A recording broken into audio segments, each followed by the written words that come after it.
¿Listos para el estudio esta tarde? Abran su Biblia a Isaías capítulo 52. Isaías capítulo 52.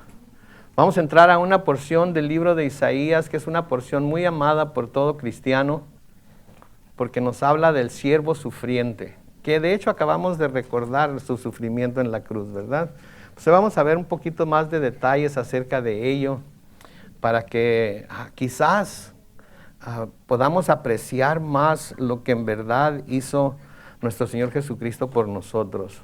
Porque de nuevo lo tenemos tan aprendido, lo tenemos tan que a veces se pudiera pasar, no desapercibido, pero nada más como, sí lo crucificaron, pero resucitó, pero tenemos que ver qué fue lo que pasó cuando lo crucificaron y cómo fue, qué fue tanto lo que sufrió cuando lo crucificaron.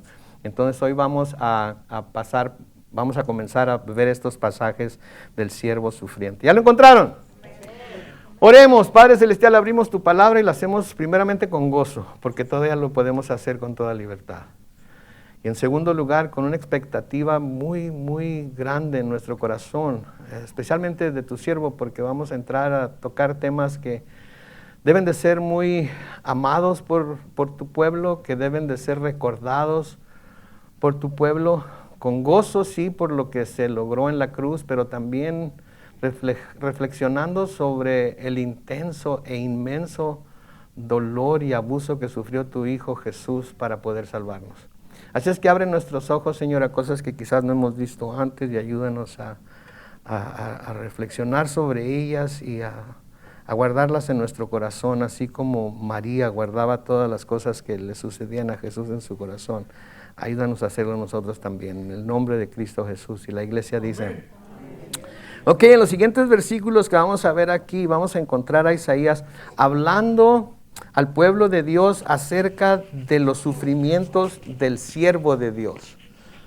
Acerca de los sufrimientos del siervo de Dios. Déjenme abrocharme aquí. Ahora tenemos que aclarar, cuando leemos en el libro de Isaías el término siervo de Dios, debemos de poner atención y aclarar cuando se está tratando de hablar del Mesías y cuando se está tratando de hablar de los judíos. Porque tenemos que recordar que en el libro de Isaías se usa el término siervo de Dios tanto para describir al Mesías o a Jesucristo como para describir al pueblo de Israel. Entonces tenemos que hacer esa distinción, porque si no nos podemos confundir y podemos tomar pasajes fuera de contexto, creyendo que se pueden aplicar a cualquiera de los dos, y no son intercambiables. Por ejemplo, si ven ahí en su Biblia en Isaías capítulo 44, Isaías 44, unas cuantas páginas hacia la izquierda en su Biblia, estoy seguro que por ahí la van a encontrar. En el versículo 21, mi Biblia, que como siempre les recuerdo es la Reina Valera contemporánea, comienza diciendo Jacob. Entonces, cuando dice Jacob, se está refiriendo al pueblo de Israel, se está refiriendo al pueblo que surgió de la línea de Jacob, que después el Señor le cambió el nombre a Israel. Ahí mismo en el versículo, noten lo que dice, acuérdate de estas cosas, tú, Israel, eres mi siervo. No te olvides de mí, porque yo te formé y tú eres mi siervo. Entonces, como para describir, pero también se usa el término siervo de Dios para describir proféticamente al Mesías o hablando en la lengua del Nuevo Testamento a Jesucristo. Y lo que determina de qué o quién se está hablando en las Escrituras se encuentra en el contexto de lo que se está leyendo. Entonces es muy importante prestar atención al contexto. Entonces, tomando esto en cuenta, leemos en el versículo 13 de Isaías 52. Y mi Biblia, que es Biblia de estudio, tiene un encabezado que dice sufrimientos del siervo del Señor. ¿Verdad? Entonces, versículo 13 de Isaías 52 dice, aquí está mi siervo. Está haciendo como una presentación. Lo está presentando al mundo, ¿verdad? Porque no estaba ahí Jesucristo todavía, lo está presentando a futuro, ¿sí? Para que su pueblo, Israel, vea que va a venir un siervo que va a hacer todas las cosas que el resto de los versículos dice. Entonces, aquí está mi siervo, como diciendo, se los presento. Quiero que lo conozcan. ¿Sí? Y luego da esta descripción, dice, será prosperado, engrandecido y exaltado, será puesto muy en alto. ¿Sí? Será puesto muy en alto. Ahora, como les estaba diciendo, el pasaje de Isaías 52:13 a 53:12 es uno de los pasajes más amados e importantes del Antiguo Testamento y más amados e importantes para el cristianismo también. Estos versículos muestran al siervo de Dios sufriendo vicariamente o en lugar de los pecadores. ¿Para qué? Para pagar vicariamente por los pecados de los hombres. Esa fue la única razón por la que vino, para pagar por los pecados de los hombres, para derramar su sangre, porque sin el derramamiento de sangre no hay remisión de pecados. Y la sangre que se derramara tenía que ser la de alguien santo, perfecto, puro, que nunca hubiera pecado, para que pudiera tener validez delante del Señor. Por eso en los sacrificios que se celebraban en la Pascua y todo eso, el cordero tenía que ser ¿qué? Blanco, sin manchas, sin arrugas, sin ninguna lesión, sin ninguna nada. Tanto así que los judíos mantenían al cordero que iban a sacrificar en la Pascua, lo mantenían en sus casas, dentro de sus casas, para cuidarlo, que no se fuera a tropezar, para cuidarlo, que no lo fuera a agarrar un lobo y lo fuera a revolcar, y aunque quedara vivo ya no lo iban a poder usar. Entonces era muy importante esto. Sí, entonces por eso estos pasajes de Isaías 52:13 a 53:12 son uno de los pasajes más importantes del Antiguo Testamento y son uno de los pasajes más importantes para el cristianismo también. Esos versículos muestran al siervo sufriendo de nuevo por los pecados de los hombres. Un detalle importante de este versículo, ¿ok? No sé, quizás ya lo vieron ustedes, quizás nunca lo han visto, pero a mí se me hizo muy importante e interesante también. Un detalle muy importante de este versículo es que al presentar al siervo, lo describe como prosperado, engrandecido y exaltado. ¿Okay? Las palabras engrandecido y exaltado en el idioma original, que es el hebreo, engrandecido era la palabra rum, R-U-M, era la palabra rum. Y la palabra exaltado era la palabra nasá, N-A-S-A, con acento en la A. ¿Sí? Esas eran las palabras. Son las mismas palabras que se usan para describir a Jehová de los ejércitos en Isaías capítulo 6 y el versículo 1. Okay, en Isaías capítulo 6 y el versículo 1 dice: en el año que murió el rey Usías, yo vi al Señor sentado sobre su trono alto, rum, y sublime, nasá, y el borde de su manto cubría el templo. Entonces las mismas palabras que se usan para describir al siervo sufriente de Dios, rum y nasá, para decir que es engrandecido, para decir que es exaltado, se usan en Isaías capítulo 6 y el versículo 1, hablando de Jehová, en donde dice que un trono alto, rum, y sublime, que es nasá. ¿Sí? Entonces, si al describir al siervo en Isaías 52:13 se utilizan los mismos términos originales hebreos que se emplean para referirse a Jehová de los ejércitos en Isaías 6:1, esto implica que el siervo, presentado como prosperado, engrandecido y exaltado, comparte atributos que se asocian exclusivamente con Dios, lo cual señala su carácter divino y su posición suprema. Y yo no sé a ustedes, pero cada vez que encuentro pasajes como este, cada vez que leo yo cosas como estas, mi fe se afirma más en que Jesucristo es la persona en la que debo estar confiando para la salvación de mi alma eterna.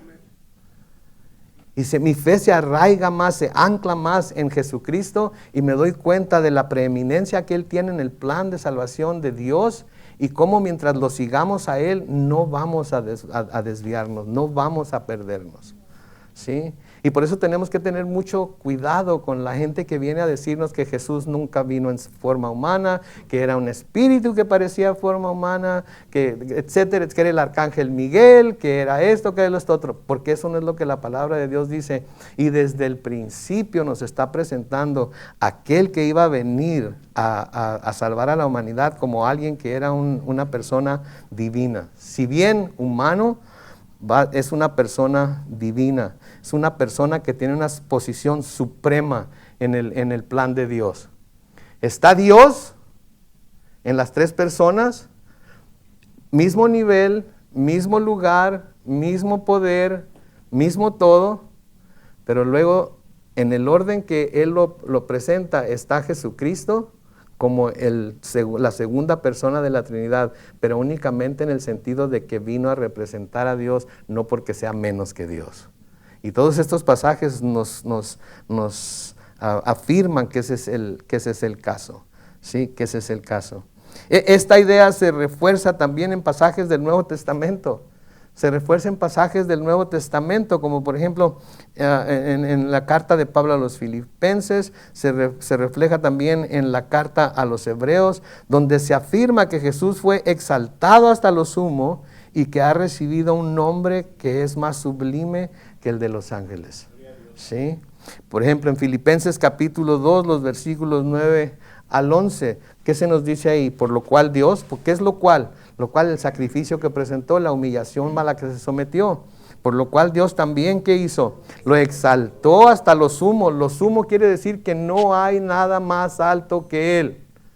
No hay nada por encima de Él. Y le dio un nombre que es sobre todo nombre, para que en el nombre de Jesús se doble toda rodilla de los que están en los cielos y en la tierra y debajo de la tierra, y toda lengua confiese que Jesucristo es el Señor, para gloria de Dios el Padre.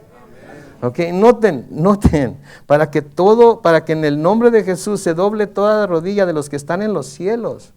Ángeles, arcángeles, serafines, querubines, todos. El único que no dobla la rodilla delante del nombre de Jesucristo es Dios el Padre. Pero no tiene por qué, porque Dios el Hijo y Dios el Padre están en el mismo nivel. Ok, están en el mismo nivel. Y luego dice que en la tierra, o sea que no hay persona que esté viviendo, ¿sí? Que si el Señor Jesucristo apareciera delante de nosotros, iba a tener que doblar la rodilla delante de Él. Y luego debajo de la tierra, ahí podemos ver a dos tipos de personas. Podemos ver a los que ya murieron quizás, podemos ver a los que ya están esperando el juicio nada más, y podemos ver a los principados y las potestades y los ángeles que fueron echados al infierno juntamente con el diablo, etc. Todos y cada uno de ellos van a doblar la rodilla y van a confesar a Jesús como el Señor. No importa para dónde se hagan, no importa qué digan, no importa qué tanto se hayan quejado, no importa qué tan inteligentes, que si no lo reciben, si no lo reconocen aquí en la tierra, no son tan inteligentes entonces, porque se les está dando la oportunidad de que lo reconozcan aquí en la tierra antes de llegar a la eternidad, porque ya llegando allá ya va a ser muy tarde. En Hebreos capítulo 1, los versículos 3 y 4, noten lo que escribe ahí el autor de esa carta. Él, hablando de Jesús, es el resplandor de la gloria de Dios. Es la imagen misma de lo que Dios es. Él es quien sustenta todas las cosas con la palabra de su poder. Después de llevar a cabo la purificación de nuestros pecados por medio de sí mismo, se sentó a la derecha de la majestad en las alturas y ha llegado a ser superior a los ángeles, pues ha recibido un nombre más sublime que el de ellos. Así es que qué arcángel Miguel, ni qué arcángel Gabriel, ni qué ángel, ni qué nada. Él es Jesús, el Salvador del mundo.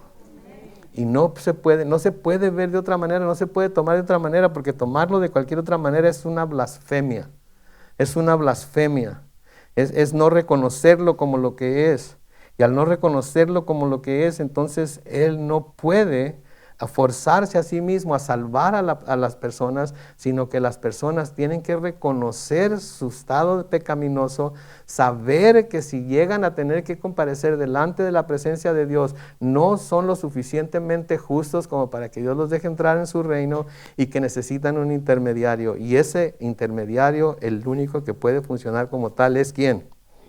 Jesús. Entonces, sin embargo, ¿sí? La preeminencia de Cristo se establece tanto en las profecías del Antiguo Testamento como en su cumplimiento en el Nuevo Testamento. Y ahí está otra vez ese enlace entre el Antiguo Testamento y el Nuevo Testamento, lo que nos dice que es necesario que estudiemos los dos testamentos para que podamos tener la imagen completa de lo que Dios quiere presentar. Entonces, la preeminencia de Cristo se establece tanto en las profecías del Antiguo Testamento como en su cumplimiento en el Nuevo Testamento. Y esto de nuevo nos muestra su superioridad y la centralidad de Cristo en el plan divino de redención.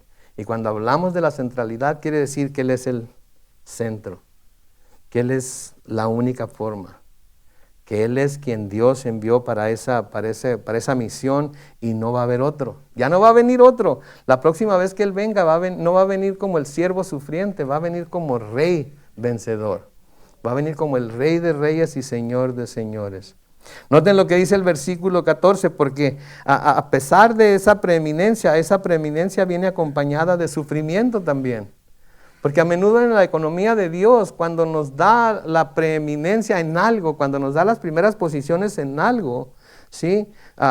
También esa posición viene acompañada de sufrimiento, viene acompañada de persecución, viene acompañada de dolor. Digo, lo vimos el domingo con los apóstoles, ¿verdad? Que muy pronto después de que el Señor ascendió al cielo, ¿qué les empezó a suceder? Empezaron a ser perseguidos, empezaron a ser azotados, empezaron a ser amenazados. ¿Por qué? Porque ya que Jesús se había ido, ellos eran los que tenían la posición de preeminencia en el cristianismo. Entonces, cuando el Señor nos da a nosotros una posición de preeminencia, casi siempre, si no es que siempre, va a venir acompañada de sufrimiento de algún tipo. Persecución, crítica, habladas, envidias, todo tipo de cosas que van a surgir cuando antes nada de eso lo sufríamos porque pues estábamos bien tranquilos, no le hacíamos daño a nadie, no decíamos nada que le cayera gordo. ¿Y saben qué? Cuando Dios nos llama a una posición de preeminencia, tenemos que esperar que venga acompañada de algún tipo de sufrimiento. Tenemos que esperar que venga acompañada de en nuestra familia inclusive. Sí, cuando el Señor nos pone como a los varones o las mujeres, y no hay varón en la casa como sacerdotes del hogar, viene acompañado de sufrimientos, viene acompañado de obligaciones y responsabilidades que son muy grandes para llevarlas nosotros mismos con nuestras propias fuerzas. Entonces la preeminencia de Jesús venía acompañada de sufrimiento. Versículo 14 de Isaías 52 dice, muchos se asombrarán al verlo. Pero ¿por qué se van a asombrar? Su semblante fue de tal manera desfigurado que no parecía un ser humano. Su hermosura no era la del resto de los hombres. Entonces muchos al ver a Jesús se iban a asombrar de lo que parecía. Muchos al ver al siervo sufriente se iban a asombrar de lo que iban a ver. Y aquí está hablando de que lo iban a ver, pero después de que lo tomaran preso y después de que lo juzgaran y después de que lo golpearon. Eso es de lo que está hablando aquí. ¿Sí? Está diciendo que la gente se iba a horrorizar con la apariencia del siervo, porque quedaría tan desfigurado su rostro por la golpiza que le iban a dar, que ya no parecería humano. ¿Han visto la película de la Pasión del Cristo? ¿Se acuerdan del rostro de él una vez que ya fue golpeado? ¿Se acuerdan del rostro? Cuando vemos esa película, y por eso a mí no me gusta ver películas acerca de la crucifixión ni nada de eso, porque no le hacen justicia. Estaba bastante golpeado, ¿no es cierto? Hicieron un muy buen trabajo de maquillaje y todo lo demás, pero todavía parecía hombre. Todavía tenía aspecto de hombre. Aquí se nos está diciendo que el siervo de Dios, que sabemos es Jesucristo, le dieron una paliza tan tremenda que quedó tan desfigurado, ¿sí? Que ya no parecía ser humano. Imagínense eso. Imagínense nada más qué tan dura debió haber sido la golpiza que le pusieron. Qué tan duro debieron haberlo, qué tanto debieron haberlo odiado, sin conocerlo siquiera, como para ponerle esa golpiza. Sí, porque los que lo golpearon eran soldados del templo, enviados por los sacerdotes para que lo arrestaran. Si los sacerdotes les dijeron que lo golpearan como lo golpearon o no, yo no sé. Pero o recibieron la orden de los mismos sacerdotes o ellos tomaron por su cuenta golpearlo para quedar bien con los sacerdotes. Y la golpiza fue tan severa que el Señor ya no parecía ser humano. Era un ser humano tal y como nosotros lo somos. ¿sí? Era un ser humano tal y como nosotros lo somos. Y sufrió cosas que todo ser humano sufre: dolor, angustia, depresión, etcétera, etcétera, dolor físico, cansancio, hambre, etcétera, etcétera. Entonces, cuando lo golpearon, no era como que estaba, no era como que tenía un escudo artificial a su alrededor por ser el Hijo de Dios, para que no le llegaran los golpes. Los golpes le llegaban con toda su fuerza. De hecho, se nos dice en Lucas capítulo 22, los versículos 63 al 65, noten: los hombres que custodiaban a Jesús se burlaban de él y lo golpeaban. Y también le vendaron los ojos, le golpearon el rostro y le decían: profetiza, ¿quién es el que te golpeó? Y lo insultaban y le decían muchas otras cosas. Ahora imagínense ustedes tener los ojos vendados, no saber ni cuándo ni de qué lado vendría el siguiente golpe. Cuando uno puede ver lo que lo quieren golpear, cuando menos uno, ¿verdad?, cabecea o se mueve para que el golpe no tenga la intensidad que pudiera tener. Pero él tenía los ojos vendados y no le decían: ahí te va otro. Simplemente le daban con el garrote o con el puño o lo que sea, le daban. Tenía los ojos vendados, no sabía de dónde iba a venir el próximo golpe. No sabía cuándo iba a venir el próximo golpe. Quizás esperaban unos segundos, quizás esperaban unos minutos. Y después de dejarlo que descansara un rato, ¡zas!, otro golpe. Y ¡zas!, otra cachetada. ¿Sí? Y él sin saber lo que venía hacia él. De nuevo, no lo podemos, lo que le pasó a Jesús no lo podemos nunca ni debemos suavizar de ninguna manera. No lo podemos hacer más. No tiene nombre lo que le pasó a Jesús. No tiene nombre lo que le pasó a Jesús. ¿Sí? El versículo 15 dice: muchas naciones se asombrarán de él. Los reyes callarán al verlo, porque verán algo que nunca les fue contado y entenderán algo que jamás habían oído. Las naciones y los reyes de las que se nos habla aquí son los gentiles, que verían algo que nunca se les había dicho que fuera posible. Nunca se les hubiera dicho que fuera posible. ¿Se acuerdan Pilato cuando sacó a Jesús delante de la multitud, que dijo: he aquí el hombre? Y dijo: yo no encuentro nada de qué acusarlo. Ok, pero no fue como para dejarlo libre. ¿Por qué? Porque el pueblo pidió que dejaran libre ¿a quién? A Barrabás, en lugar de dejar libre a Jesús. Y luego, después de que lo presentan delante de la muchedumbre, ¿qué hace? Lo entrega a sus soldados, ¿para qué? Para que lo azoten. Entonces imagínense el rostro desfigurado, el rostro hinchado, sangrante, sangre seca por todos lados, el pelo completamente cubierto de sangre. ¿Y alguna vez se han hecho una herida en la cabeza? ¿Cuánto sangra la cabeza con una pequeña herida? ¿Sí? Entonces, las naciones y los reyes son los gentiles que verían algo que nunca se les había dicho que fuera posible. No tanto que alguien fuera golpeado como él fue golpeado, porque me imagino que estos reyes y estas naciones gentiles tenían episodios violentos, etcétera, etcétera.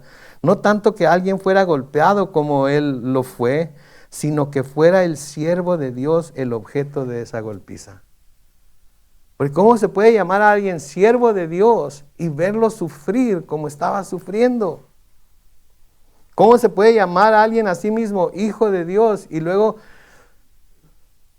pensar en que Dios, su Padre, está permitiendo que sufra lo que está sufriendo? Primera de Corintios capítulo 2, los versículos 7 y 8, Pablo escribe: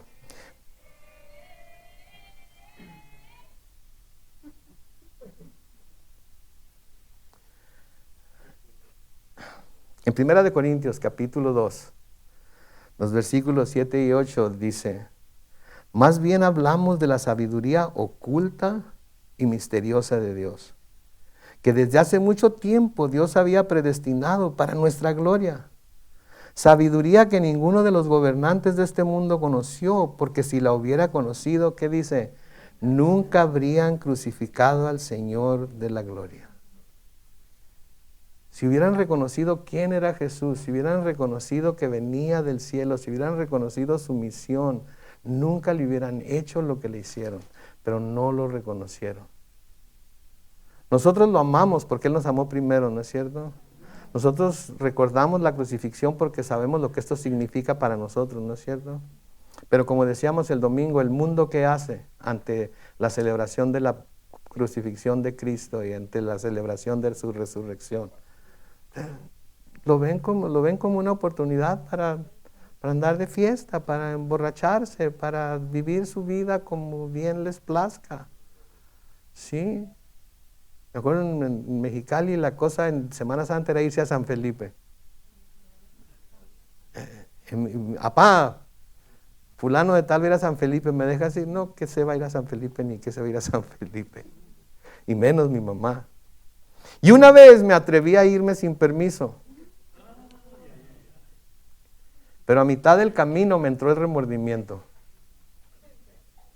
Y me bajé del carro de mi amigo y me devolví a Mexicali de raite antes de que mi papá llegara del trabajo. Porque mi mamá nos había inculcado que esos días eran para reflexionar en casa, para pensar en lo que el Señor había hecho por nosotros. Y aún en mi estado de rebeldía juvenil, hubo algo en mi corazón que me decía, esto no está bien. Esto no está bien. Aparte de que si no te devuelves, te van a dar la zumba de tu vida. Y me devolví. Pero sí, si ellos lo hubieran reconocido, nunca habrían crucificado al Señor de la gloria. Nunca le hubieran hecho lo que le hicieron. Nunca le hubieran hecho lo que le hicieron. Déjenme.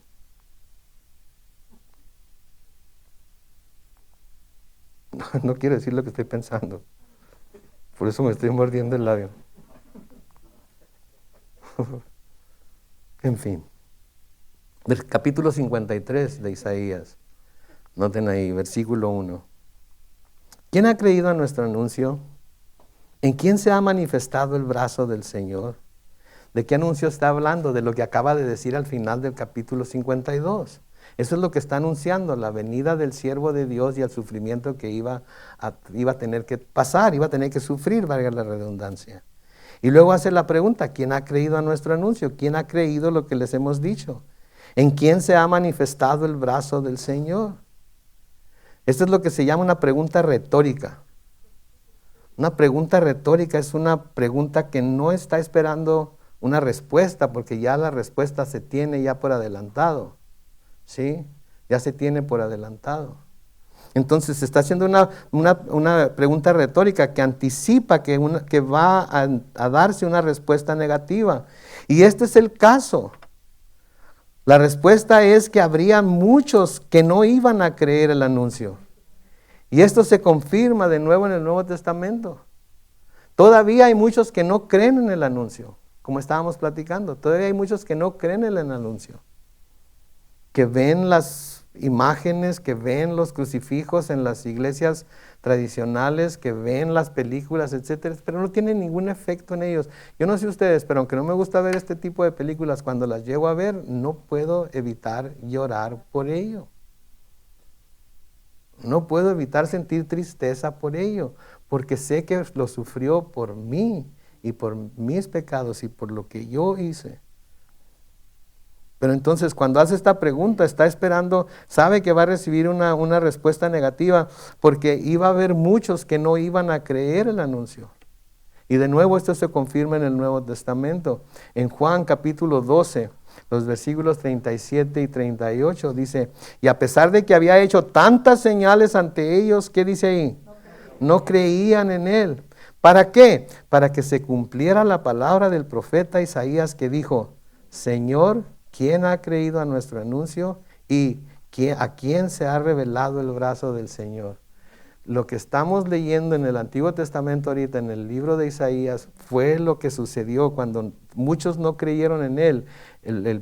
Juan, o el escritor del Evangelio de San Juan, está diciendo que esto sucedió para que se cumpliera la palabra del profeta Isaías, que dijo: Señor, ¿quién ha creído en nuestro anuncio? ¿Y a quién se ha revelado el brazo del Señor? En Romanos capítulo 10, los versículos 15 al 17, dicen lo siguiente: ¿y cómo predicarán si no son enviados? Como está escrito: cuán hermosa es la llegada de los que anuncian la paz, de los que anuncian buenas nuevas.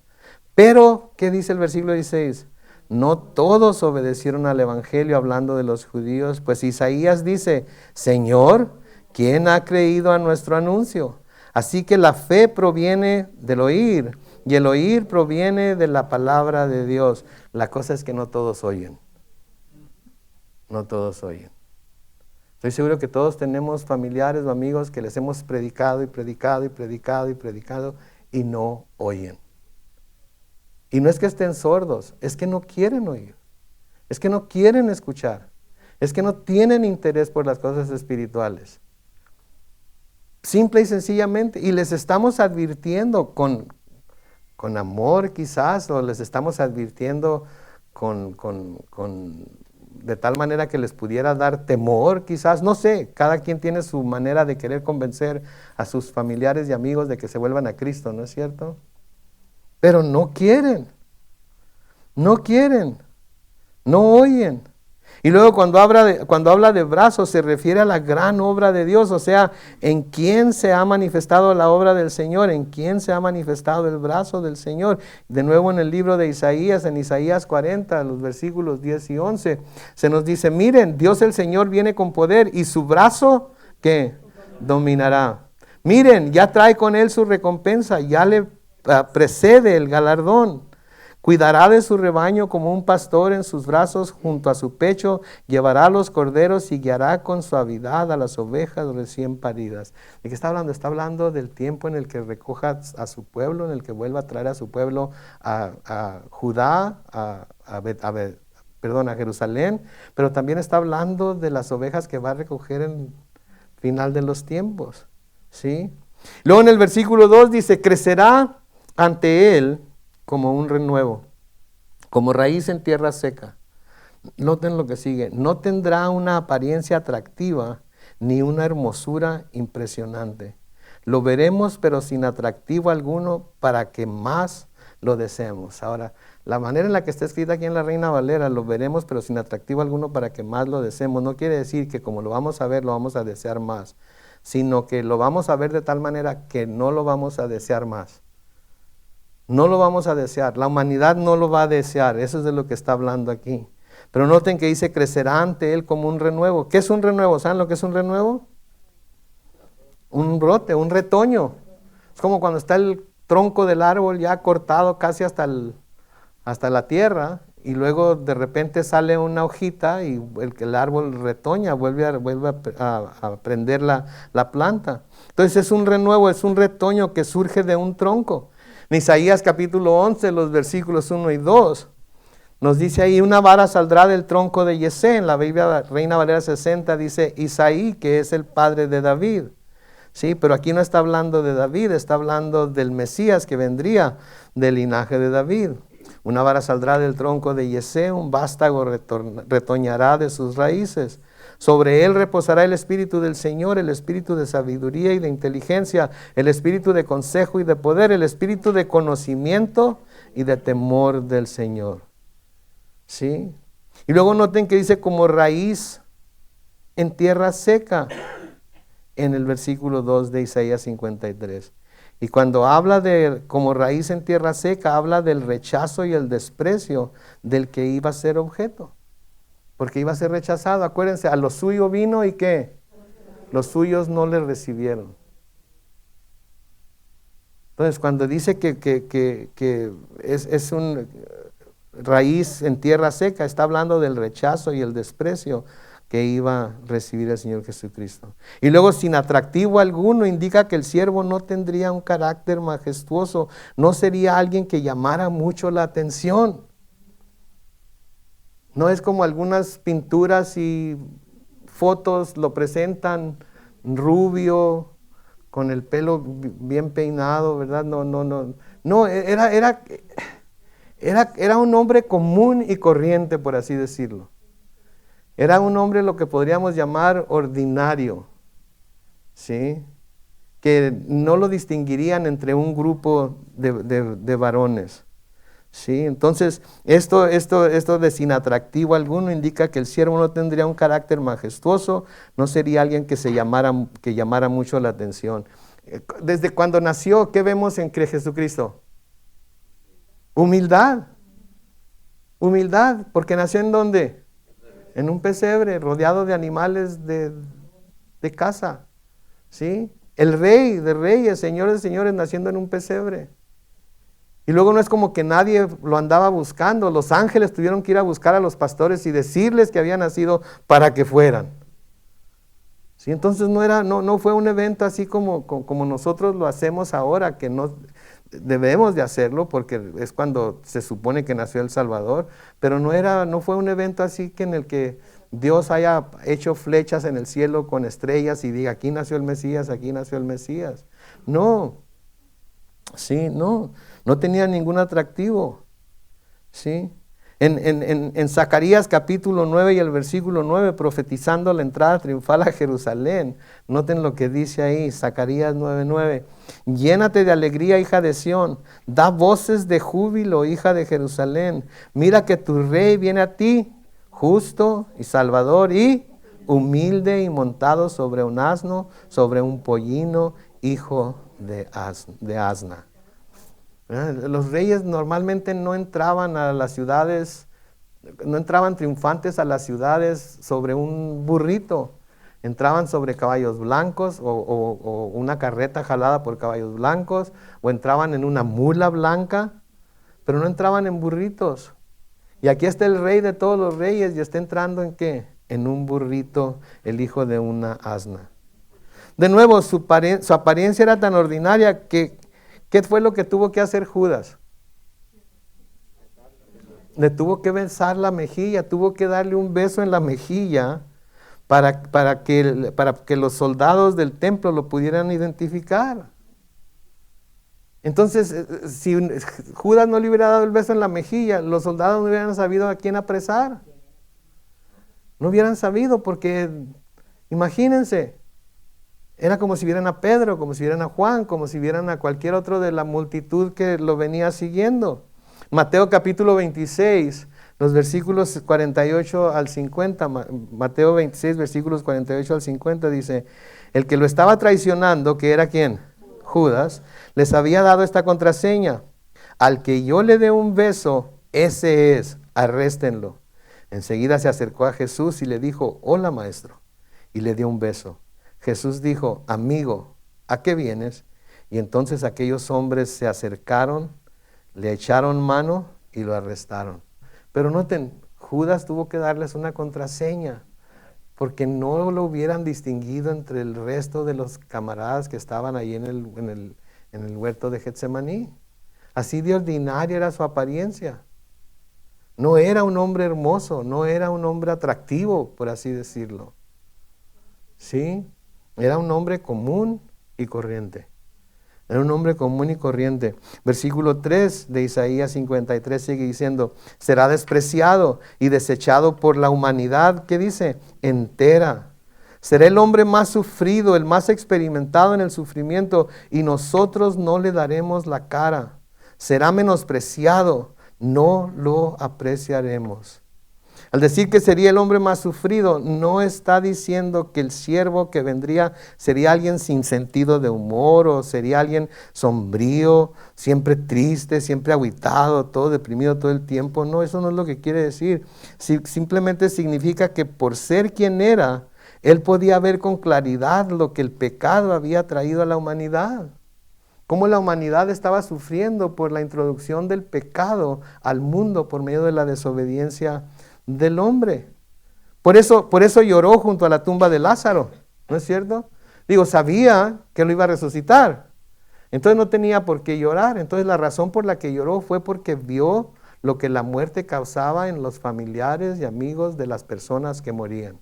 Y todos hemos estado en velorios, quizás todos tengamos parientes que han fallecido y se nos han adelantado a la presencia del Señor. Y causa un tremendo dolor en nuestro corazón, ¿no es cierto? Sabemos que un día los vamos a volver a ver, tenemos esa esperanza si son cristianos y mueren en Cristo de que un día los vamos a volver a ver, pero hay dolor en nuestro corazón.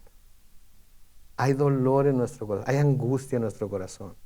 Porque mientras sigamos nosotros viviendo aquí en la tierra, ya no los vamos a ver.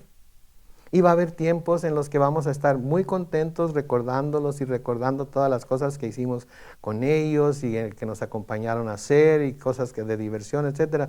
Pero luego vamos a extrañarlos y se va a llenar de dolor nuestro corazón y vamos a llorar una vez más. ¿Sí?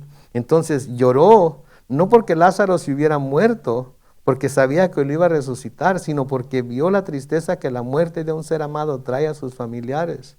Y como Dios lo sabía, Él ya lo sabía, pero como hombre lo tuvo que sentir. Como ser humano lo tuvo que sentir. Esa es una de las razones por las que vino como ser humano, para identificarse con nosotros. Porque como Dios no podía identificarse con nuestro sufrimiento, no podía identificarse con nuestras debilidades, no podía identificarse con nuestra pecaminosidad. ¿Sí? No podía ver los efectos de nuestra pecaminosidad sobre nosotros mismos. Como Dios lo único que podía hacer era ¿qué? Juzgar y condenar, porque era un Dios justo, perfecto y bueno. Como hombre, como ser humano, tuvo la oportunidad entonces de empatizar con nosotros. ¿Sí? Tuvo la oportunidad entonces de sentir lo que nosotros sentimos. De sentir hambre, de sentir cansancio, de sentir dolor, de sentir tristeza, de sentir ansiedad, de sentir depresión, etcétera, etcétera. Por eso vino como hombre. Veía las enfermedades y las dolencias que sufría el ser humano, que eran producto también de la caída del hombre. ¿Sí? Eran producto de la caída del hombre. Cuando Adán y Eva estaban en el huerto del Edén, no había enfermedades, no había viruses, no había bacterias, no había cánceres, no había mutación de células, ni nada. Todo era perfecto. Pero una vez que desobedecieron y a través de su desobediencia entró el pecado y a través del pecado entró la muerte, empezaron a surgir todas estas cosas. ¿Por qué? Porque el hombre empezó a vivir como le dio su regalada gana y empezó a hacer cosas que iban contra la naturaleza y tuvieron que sufrir las consecuencias. Sí, entonces él miraba todas estas cosas, miró todas estas cosas, las experimentó. Sí, como Dios, de nuevo, no podía identificarse, como ser humano sí podía identificarse. Por eso sanaba enfermos, por eso les devolvía la vista a los ciegos y les daba habla a los mudos, etcétera, etcétera, etcétera. Veía a las multitudes como ovejas sin pastor. ¿Y qué es lo que hacía? Se compadecía de ellas. Se compadecía de ellas. Y por eso Él puede consolarnos a nosotros cuando estamos sufriendo, porque en su condición de ser humano pudo experimentar todas estas cosas. Pudo verlas, pudo sentirlas. Inclusive hasta se enojó de vez en cuando, ¿verdad? Les dijo a sus discípulos, ¿hasta cuándo voy a tener que estarlos soportando, verdad? Entonces pasó por todas las experiencias que nosotros pudiéramos pasar, pero sin pecado. En Hebreos capítulo 4, los versículos 14 al 16, dice, por lo tanto, y ya que en Jesús, el Hijo de Dios, tenemos un gran sumo sacerdote que traspasó los cielos, retengamos nuestra profesión de fe. Porque no tenemos un sumo sacerdote que no pueda compadecerse de nuestras debilidades, sino uno que fue tentado, que también puede traducirse probado en todo, de la misma manera que nosotros, aunque sin pecado. Por tanto, porque Él sabe lo que sufrimos, porque Él conoce nuestras debilidades, porque Él ha tenido que confrontar esas mismas debilidades en sí mismo, por eso vino a la tierra.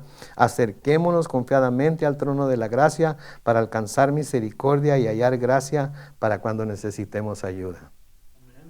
Entonces no estamos yendo con alguien que no entiende. Eso es algo que tenemos que entender nosotros. No estamos yendo con alguien que no nos entiende. Estamos yendo con alguien que entiende por lo que estamos pasando. Y si sabemos que Él entiende por lo que estamos pasando, no debemos tener temor en acercarnos a Él, porque Él lo entiende. No importa cuál sea la prueba, no importa cuál sea la situación, Él nos entiende. Porque Él lo pasó también y lo vio, lo experimentó en su propio cuerpo. ¿Sí? Y eso es algo que nunca debemos olvidar. Versículo 4 de Isaías 53 dice, con todo, Él llevará sobre sí nuestros males y sufrirá nuestros dolores. Mientras nosotros creeremos que Dios lo ha azotado, lo ha herido y humillado. Noten, con todo, Él llevará nuestros males y sufrirá nuestros dolores. La RB60 dice nuestras enfermedades y sufrirá nuestros dolores. Mientras nosotros creeremos que Dios lo ha azotado y lo ha herido y humillado. Nunca debemos olvidar que el Salvador del mundo, Jesús, vino a sufrir y morir por los pecados ajenos.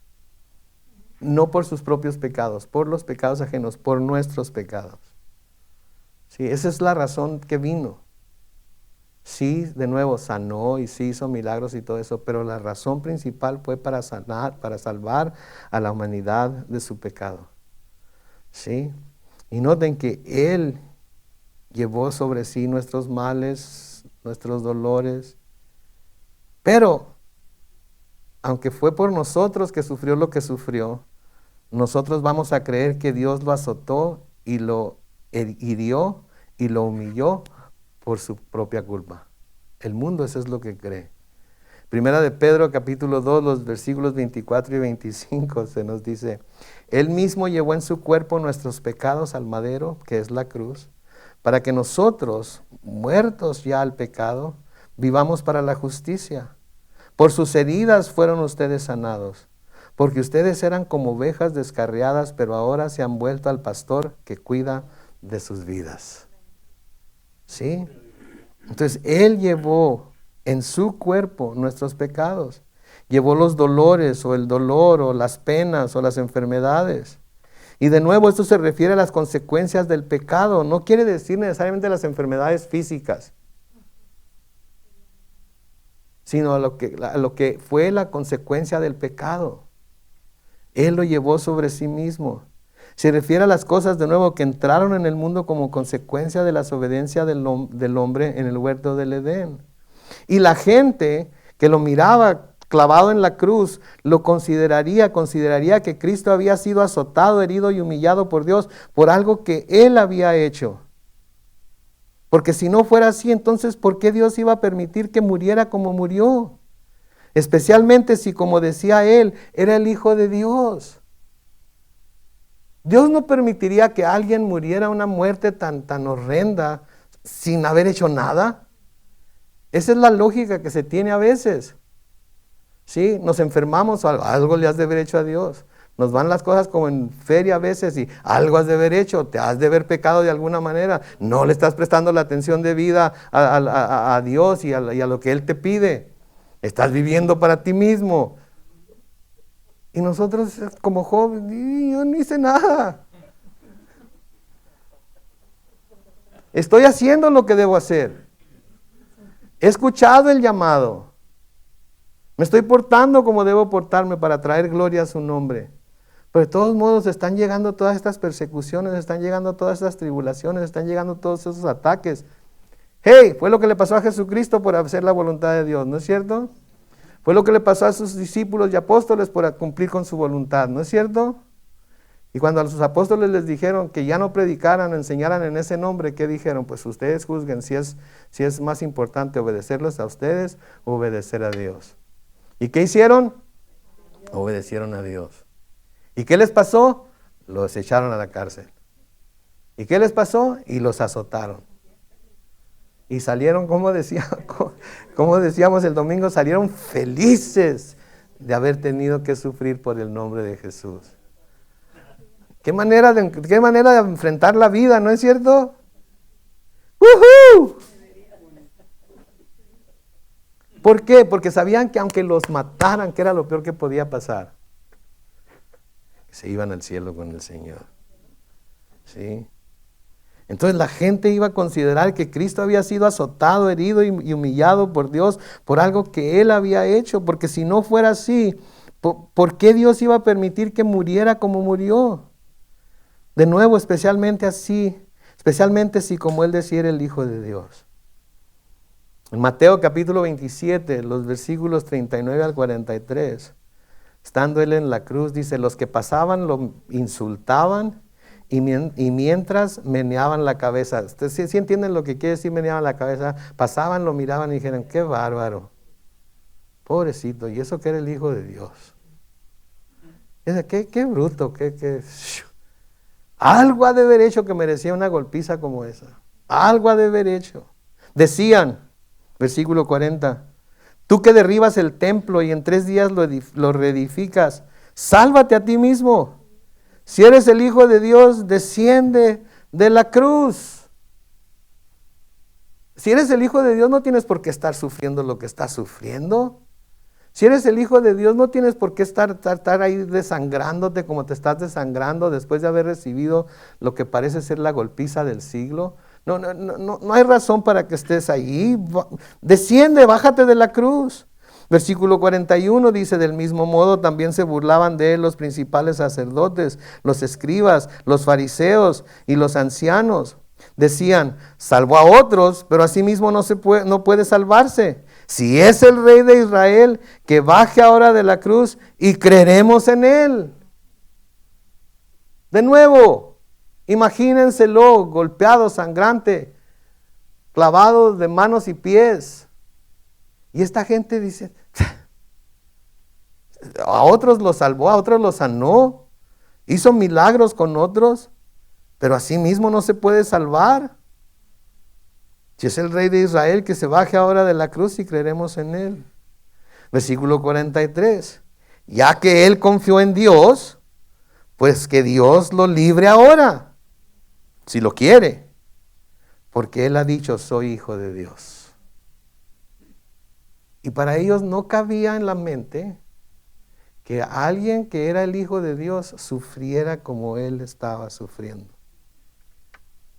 No cabía en su corazón, no cabía en su mente que alguien que se dedicó a hacer el bien, Dios lo estuviera castigando por nada. Y a fuerzas querían que de alguna manera alguien encontrara algo que lo hacía digno del castigo que estaba sufriendo y nunca había hecho nada para recibir ese castigo.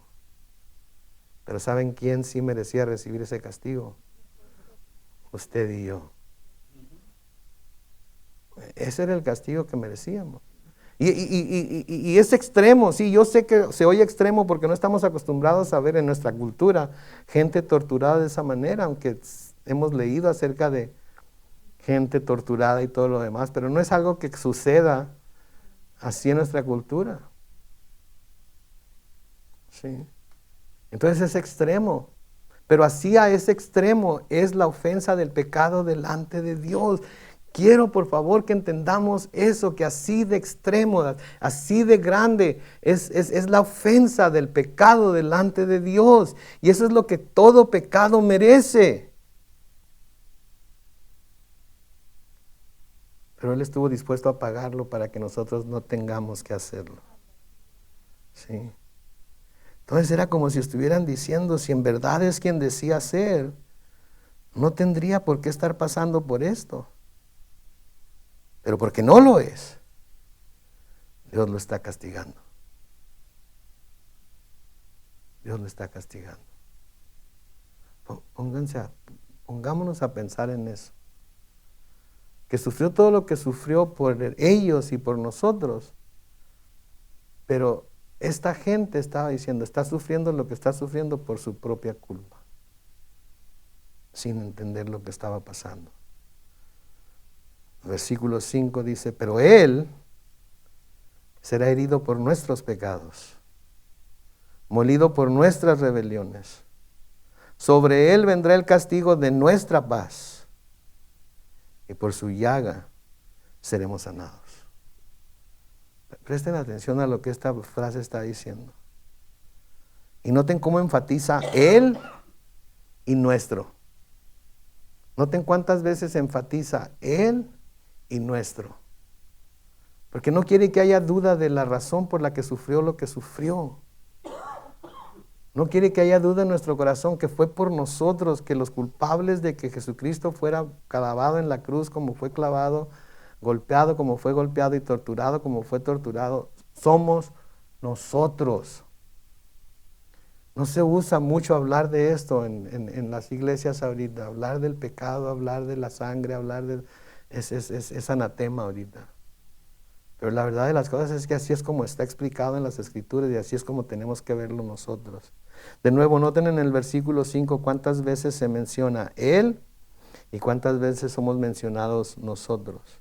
Versículo 5, pero Él será herido por nuestros pecados. Y en la segunda parte está implícito, Él será molido por nuestras rebeliones. Sobre Él vendrá el castigo de nuestra paz. ¿Qué quiere decir esto, mis hermanos? Lo que quiere decir es que nosotros podremos tener paz con Dios por el castigo que Él sufrió en nuestro lugar. Si no fuera por ese castigo, nosotros no podríamos tener paz con Dios. Seríamos enemigos de Dios todavía y estaríamos simplemente viviendo para que cuando llegara el día de nuestra muerte, el Señor nos recibiera en su presencia, nos juzgara como merecíamos ser juzgados y nos enviara directamente al infierno, en donde un día va a estar el diablo y todos sus ángeles también. Pero no es así.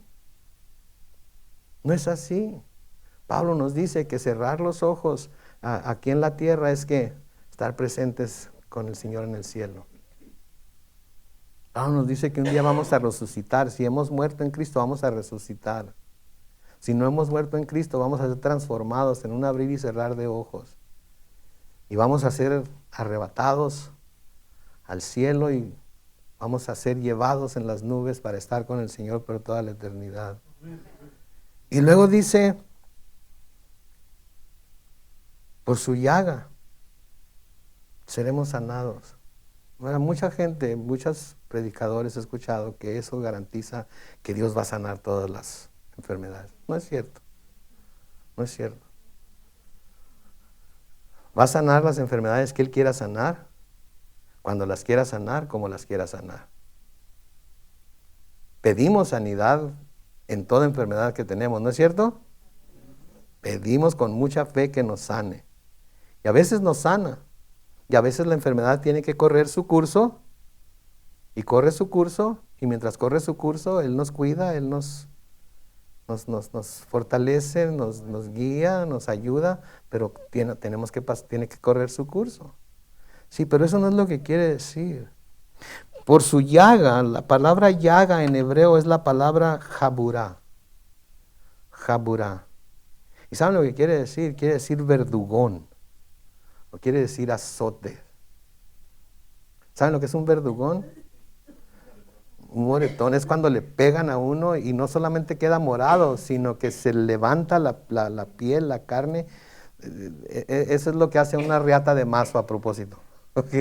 Y ya les he hablado antes de la riata de mazo.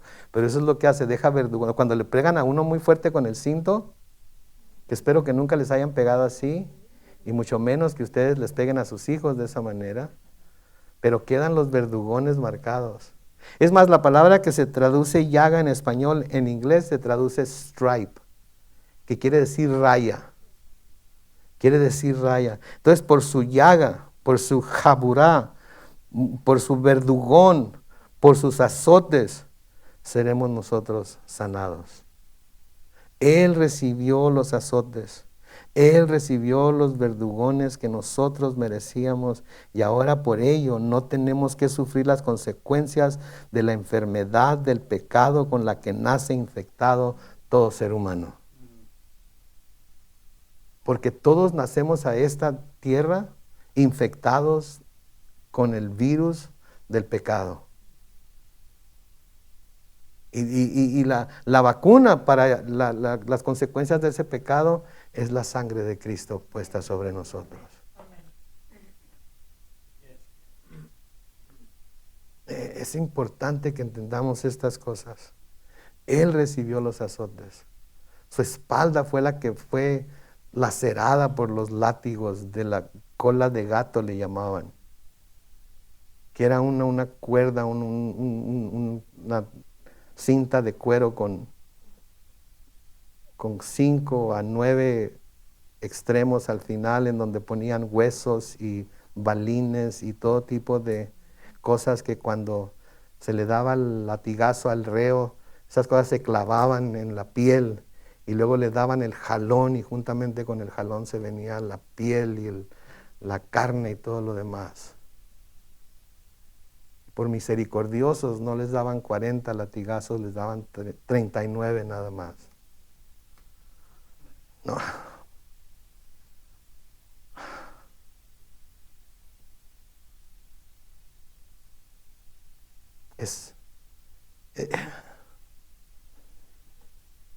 Él lo recibió por nosotros. Eso fue lo que recordamos el viernes.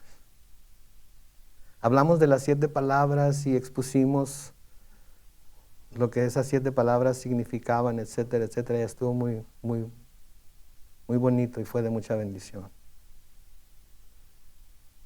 Pero esto fue lo que pasó.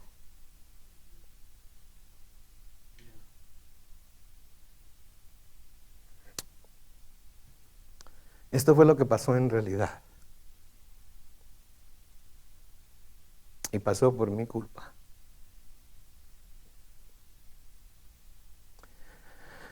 Pasó para que alguien como yo un día pueda estar en el cielo.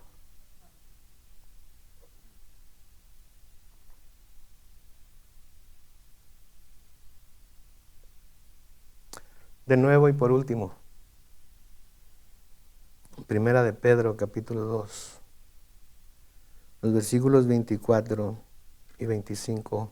Él mismo llevó en su cuerpo nuestros pecados al madero, para que nosotros, muertos ya al pecado, vivamos para la justicia. Por sus heridas fueron ustedes sanados, porque ustedes eran como ovejas descarriadas, pero ahora se han vuelto al pastor que cuida de sus vidas. Vivamos ahora para la justicia. No vivamos por lo que vivíamos en nuestra vida anterior. Vivamos para Él, porque Él murió por nosotros, para que nosotros vivamos para siempre. Amén. Oremos. Padre Celestial, te damos gracias, Señor, en esta tarde, en esta noche.